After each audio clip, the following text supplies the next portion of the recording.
Generation Z, millennial কিংবা baby বুমার, social মিডিয়ার কল্যাণে এই শব্দগুলোর সাথে আমরা সবাই কম বেশি পরিচিত।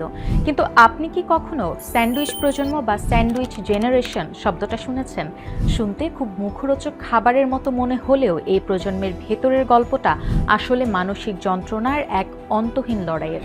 স্যান্ডউইচের ভেতরে যেমন সব উপাদান দুই দিক থেকে চাপা পড়ে থাকে, ঠিক তেমনি আমাদের সমাজের একটা বড় অংশ এখন দুই প্রজন্মের দায়িত্বের চাপে প্রতিদিন পিষ্ট হচ্ছেন। একদিকে বৃদ্ধ মায়ের দেখাশোনা ও চিকিৎসার খরচ, অন্যদিকে নিজের সন্তানদের পড়াশোনা ও উজ্জ্বল ভবিষ্যৎ গড়ার তাগিদ। এই দুই পাহাড় সম দায়িত্বের মাঝখানে যারা নিজের জীবনের সব আনন্দ আর শান্তি বিসর্জন দিয়েছেন তাদেরই বলা হয় স্যান্ডউইচ প্রজন্ম।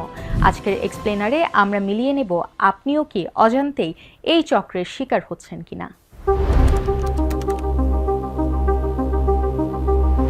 স্যান্ডউইচের মতো মাঝখানে অবস্থান করার কারণে এ নামকরণ।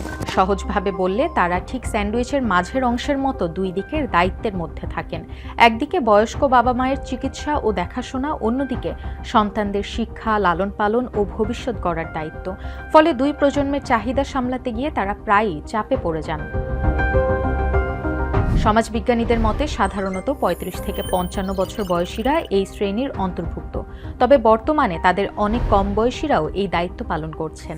একটি পরিসংখ্যানে দেখা গেছে পরিচর্যার দায়িত্ব পালনকারীদের মধ্যে প্রায় ৫৬% নারী এবং ৪৪% পুরুষ। বিশেষজ্ঞরা বলছেন মানুষের গড় আয়ু বেড়ে যাওয়ায় আগের তুলনায় বেশি সময় বাবা মায়ের যত্ন নেওয়ার প্রয়োজন হচ্ছে। একই সময় যৌথ পরিবারের সংখ্যা কমে যাওয়া এবং জীবনযাত্রায় খরচ বেড়ে যাওয়ায় এই দায়িত্ব এখন অনেকের জন্য আরো কঠিন হয়ে উঠেছে। তাই স্যান্ডউইচ প্রজন্মের মানুষের সংখ্যাও ধীরে ধীরে বাড়ছে।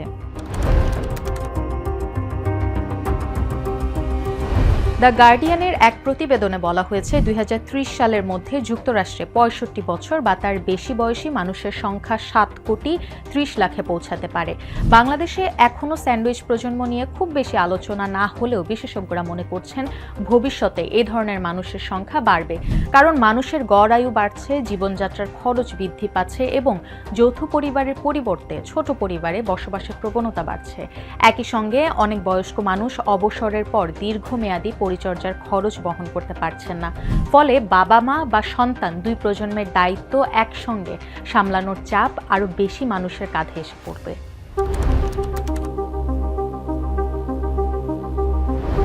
এই দ্বিমুখী দায়িত্ব শুধু আপনার মানসিক শান্তি কাটছে না, সরাসরি আঘাত করছে আপনার ক্যারিয়ার এবং পকেটে। ২০২৩ সালের একটি বৈশ্বিক গবেষণা বলছে প্রায় ৬৭% মানুষ কর্মক্ষেত্রের কাজ আর পরিবারের পরিচর্যার দায়িত্ব একসঙ্গে সামলাতে গিয়ে মারাত্মক হিমশিম খাচ্ছেন।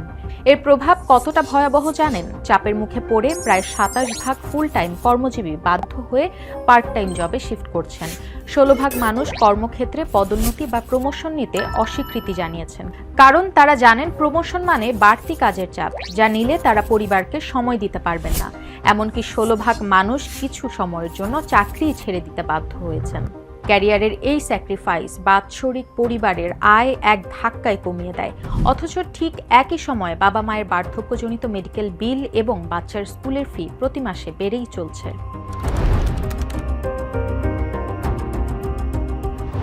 প্রতিদিনের রুটিনটা একটু খেয়াল করুন। সকালে বাচ্চার স্কুল, দুপুরে অফিস, বিকেলে বয়স্ক বাবা মাকে নিয়ে ডাক্তারের কাছে যাওয়া বা অ্যাপয়েন্টমেন্ট বুক করা, রাতে আবার সংসারের বাজার ও বাচ্চার পড়াশোনা।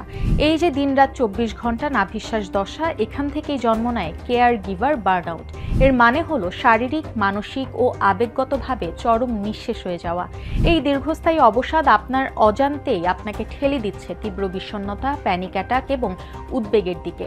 আপনি না পারছেন একজন ভালো কর্মী হতে, না পারছেন শতভাগ সফল অভিভাবক বা আদর্শ সন্তান হতে।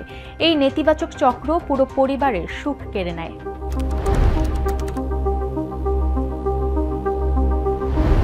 বয়স্ক বাবা মায়ের দেখাশোনা করা প্রাপ্তবয়স্ক সন্তানদের অনেক সময় তাদের দৈনন্দিন কাজকর্ম সামলাতে হয়, যেমন বাজার করা, বিভিন্ন অ্যাপয়েন্টমেন্ট বুক করা, চিকিৎসকের কাছে নিয়ে যাওয়া এবং অন্যান্য প্রয়োজনীয় কাজ করা। একই সঙ্গে নিজের সংসারও সামলাতে হয়। এসব দায়িত্ব সময়সূচি সমন্বয় করা বেশ জটিল এবং মানসিক চাপের কারণ হতে পারে।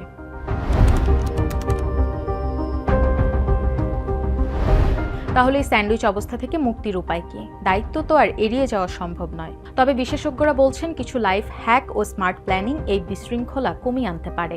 প্রথমত, ডিজিটাল ক্যালেন্ডার। পরিবারের সবার কাজ, বাচ্চার পরীক্ষা আর বাবা মায়ের ডাক্তারের ডেট একটি ফ্যামিলি ক্যালেন্ডার অ্যাপে সেট করে রাখুন, যাতে ট্র্যাকিং সহজ হয়। দ্বিতীয়ত, দায়িত্ব ভাগাভাগি। একা সব নিজের কাঁধে নেবেন না। ভাই বোন বা পরিবারের অন্য সদস্যদের সাথে আর্থিক ও শারীরিক দায়িত্বগুলো পরিষ্কারভাবে ভাগ করে নিন। তৃতীয়ত, লিগ্যাল ও মেডিকেল প্ল্যানিং। জরুরি পরিস্থিতির জন্য উইল, মেডিকেল ইন্স্যুরেন্স, অগ্রিম চিকিৎসার নির্দেশনা ও প্রয়োজনীয় কাগজপত্র একটি নির্দিষ্ট ফাইলে রাখুন, যাতে শেষ মুহূর্তে প্যানিক করতে না হয়। দিন শেষে স্যান্ডউইচ প্রজন্মের মানুষেরা হলেন আমাদের সমাজের আসল আনসিন হিরো বা পর্দার পেছনের নায়ক। আপনার চারপাশে বা আপনার নিজের জীবনে কি এমন পরিস্থিতি যাচ্ছে? যদি আপনি স্যান্ডউইচ প্রজন্মের একজন হয়ে থাকেন, তাহলে আজ থেকে নিজের যত্ন নেওয়ার বিষয়টিকে গুরুত্ব দিন।